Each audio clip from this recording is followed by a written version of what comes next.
Hey, what's up? Last summer I had the idea for a game I could work on called Spirit Showdown, and I wanted to see how far I could come if I worked on it daily for 7 days. So without any further ado, let's jump straight into day 0. I call it day 0 because I technically don't count this day, as it consisted of me taking a stroll in a park near my house. But I wanted to come up with an idea for a game where the player can play as a wisp or a spirit character and change their element by wearing different kinds of masks. I decided to combine that idea with a structure of another game called Darkest Dungeon, which is a sort of roguelike turn-based RPG where you control 4 members of a party through a dungeon, and each member of the party can die and then they will stay dead forever. I like the idea of permadeath for the mask in the Spirit game that the player can wear, and multiple themed dungeons, and thought it would be cool to combine these ideas. My game will be more like a top-down action combat style game instead of a turn-based RPG, so I do hope the genres mix well, but only time will tell, I guess. This was the goal that I set for myself on day number 0. On the first day, I started working on the movement of the player. As this is an action combat game, the movement started very simple by just walking in 4 directions. I added gravity so the player could now fall off the cube. And after I implemented that, I added a revolutionary new mechanic, never seen before, and I call it jumping. So now, after tweaking it slightly so you don't fly off into the atmosphere every time you press spacebar, the player can now jump properly, and that was all I did for day number 1. Now on to day number 2. Day number 2 started off with me modeling a cool little dummy to test my future attacks on. We can call this little goober Don. Yeah. Don the dummy. That works. So after I made Don, I put him into Unity, gave him a hitbox, some triggers, and now that Don is into the scene, I can start working on the basic shooting for one of the masks. I did not manage to complete it on day 2, so my goal was to do that on day number 3. So, I started day number 3 by finishing the shooting that I started the day before. I gave the bullets a collider and implemented a simple damage system to attack enemies. Next, I want to implement a 3-hit combo for a basic attack, which I will demonstrate with a very simple drawing. So, basically, what I want is this type of triple shot.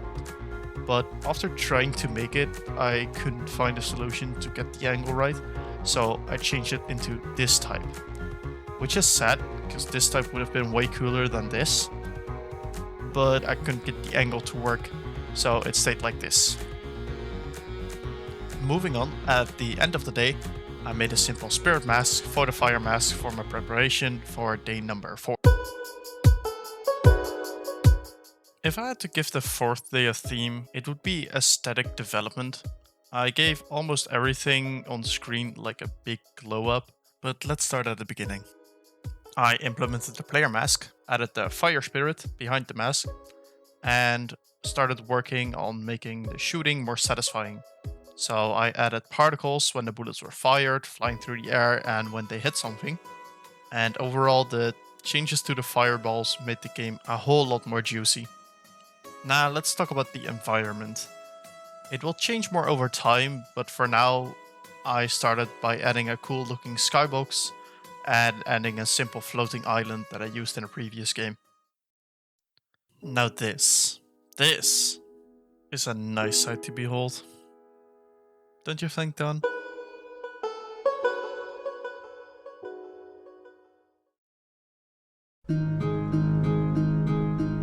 Now let's talk a bit about another important part of the game, the spirit masks and what each mask can do.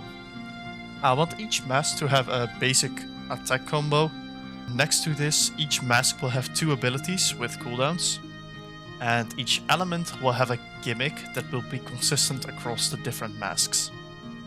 Speaking of elements, the elements I've come up with are the standard fire, earth, ice and air. Next to this there's a flux element, which is a local magical element that's heavily focused on combos. And the Luxia element, which is connected to light and buffing your own spirit to gain devastating attacks. With all of this explained, on day 5 I started working on the first ability of the fire mask. I reused some particles of the spirit flame and created this fire vortex that deals damage over time as long as the enemies are inside the area. I added a cooldown and made it so Dawn can now die! Burn! Burn! Burn! Don't worry, Dawn can also respawn. And now on to day number 6.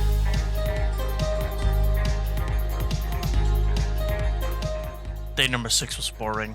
I added animations to the spirit mask and fixed the shadows, I guess. Now on to day 7. Okay, I gotta be honest, I actually made this part way later, as in 5 weeks or so after the initial week. But I realized I skipped day 7, so just go with it, okay? So on day 7, I worked on the Wind Spirit mask. The mask for now is the same model as the Fire mask, just with some different colors, but I will work on mask designs in the future. This spirit has a faster shooting speed, and after a while it shoots out a lot of wind daggers at the same time. While adding this, I discovered a way to change the angle of the attacks, so going back to my beautiful drawing, we can finally turn this into this. Look at it! Look at it! It's so beautiful!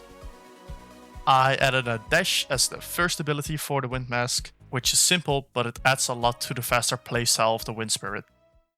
And with that, the week was over. I know it has been a while since my last upload, but I hope to keep working on this game for the foreseeable future, and I will keep you updated on my journey. If you waited this long for a new upload from me, first of all, I commend you for waiting this long, because I did not expect myself to upload again. And second of all, thank you for sticking around. Don't expect too many consistent uploads from me, as I'm very busy as university starts up again. But if I do ever have something cool new to show, I will make another video of it. So until next time, whenever that may be.